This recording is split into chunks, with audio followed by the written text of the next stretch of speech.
অসুস্থ ছিল জানতাম, কিন্তু আশা করি আল্লাহ পাক যে আমার তকদিরে রাখছে এটাই সবচেয়ে বড় কথা। যে আসলে কি ভাবা বলে বোঝানো যাবে না। তারপরেও আমি আপনাদের প্রত্যেকের কাছে দোয়া চাই যে আপনারা প্রত্যেকে আমার সন্তানের জন্য দোয়া করবেন। শুধু আমার সন্তানের জন্য না, এই বৈষম্য ছাত্র আন্দোলনে যারাই শহীদ হয়েছে দেশকে সুন্দর সুশৃঙ্খল করার জন্য, দেশের থেকে দুর্নীতি দূর করে, অন্যায় অত্যাচার অবিচার দূর করে যাতে ন্যায় প্রতিষ্ঠিত হয়, এই জন্য যারা দিনের দিকে ধাবিত হয়েছে, সতের দিকে যারা আহ্বান হয়েছে, এদেরকে আল্লাহ পাক হায়াতে তৈয়বা দান করুক, এদের প্রত্যেকে জানেমালে বরকত দান করুক, নেক হায়াত দান করুক। সাথে সাথে এদের মুরব্বিয়ান ইকরাম যারা আছেন, বাবা আত্মীয় স্বজন আছেন, প্রত্যেকে যেন আল্লাহ পাক হায়াতে তৈয়বা দান করে। প্রত্যেকে আর যারা দুনিয়া থেকে চলে গেছেন তেনাদের প্রত্যেকে আল্লাহ পাক জান্নাতের উঁচু মাকাম দান করেন।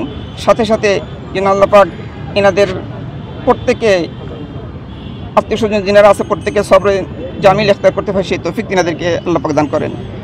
তো সাথে সাথে আমার জন্য আপনারা দোয়া করবেন। আমিও সমস্ত দেশবাসীর জন্য, সকলের জন্য দোয়া করি। আসলে ছোটোবেলা থেকে আমার ভিতরে প্রেরণা ছিল, তাই আজকে আমার সন্তান ওই দিনের পথে গেছে। আমি ছোটোবেলা থেকে ওকে মাদ্রাসা পড়াইতাম, তারপরে ও হেফজও কিছু করছে, এরপরে ও মাদ্রাসা থেকে স্কুলে চলে যায়, ওর ব্রেনে ধরে না। তো আল্লাহ পাক ওকে এইভাবে কবুল করছে। আমি ওর জন্মের আগেই ওর নামটা রেখেছিলাম এহতেশামুল হক।